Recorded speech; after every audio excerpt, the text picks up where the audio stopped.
Under Armour's Kevin Plank and Intel's Brian Krzanich are the latest CEOs to ditch President Trump's American Manufacturing Council after Trump's waffling on condemning the hate groups that sparked deadly violence in Charlottesville over the weekend.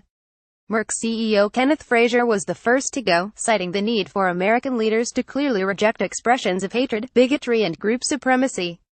Krzanich echoed Frazier's statements and called on American leaders to condemn the white supremacists and their ilk who marched and committed violence, before adding that he is not a politician. But Plank took a much softer approach in distancing himself from the whole political mess by saying that Under Armour engages in innovation in sports, not politics. The latest defector, Alliance for American Manufacturing President Scott Paul, left the council with the mildest statement. Paul wrote Tuesday afternoon on Twitter, Krzanich, Plank and Frazier offered varying degrees of critique in their statements, and none of them mentioned the president by name. Additionally, Krzanich and Plank's insistence that they are apolitical business executives seems disingenuous. After all, the CEOs waded into the murky political waters by joining the council last winter. By then, Trump was already embroiled in controversy and had hesitated during his campaign to denounce the hate groups that supported him.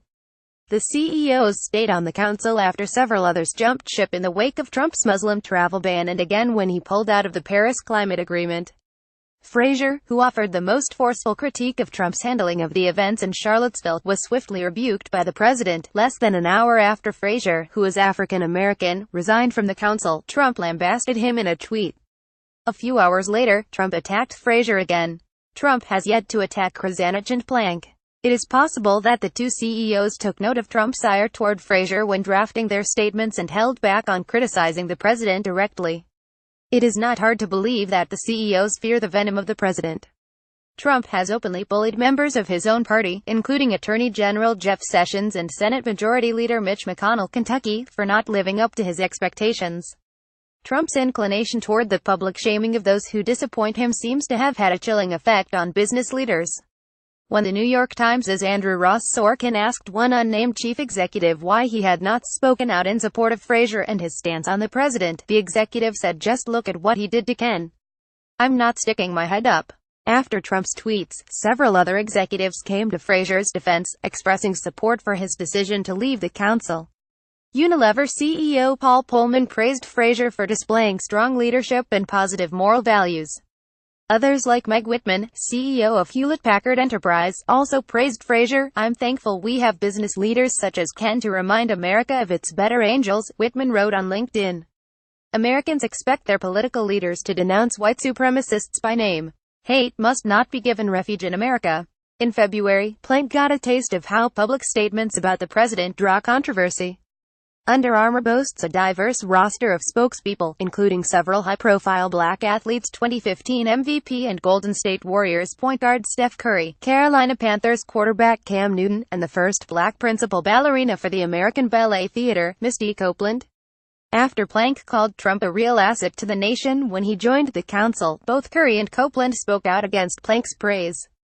Copeland released a statement on Instagram disagreeing with Plank's display of support for Trump. "Certainly Plank and Krzanich are not politicians in that they do not hold public office. But like Plank, Krzanich was very enthusiastic to work with Trump." In February, the Intel executive met with Trump at the White House. The two discussed politics, policy and business issues. Krzanich told CNBC, "It was a good chance to sit down and talk about everything from immigration, tax reform, our position on diversity and women and underrepresented minorities in the workplace. All of those areas we were able to talk to both the president but also really substantive time with his staff," Krzanich told CNBC. After the meeting, Krzanich announced that Intel would invest in a new factory in Arizona.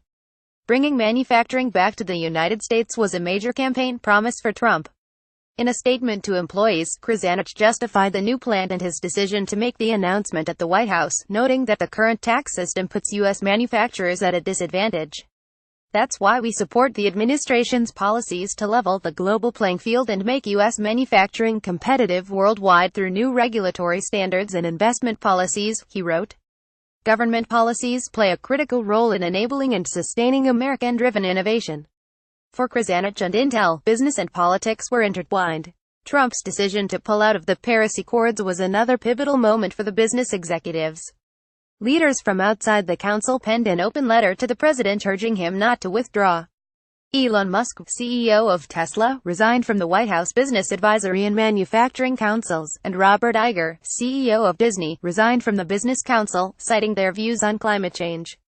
In June, Washington Post economic columnist Stephen Pearlstein argued it was time for the CEOs on the Business Council to leave Trump. Though his post was written months before the violence in Charlottesville, Pearlstein foreshadowed what the CEOs might be weighing now. The business community will want to be, and to be seen, on the right side of history whenever Trump's tenure is up, he wrote.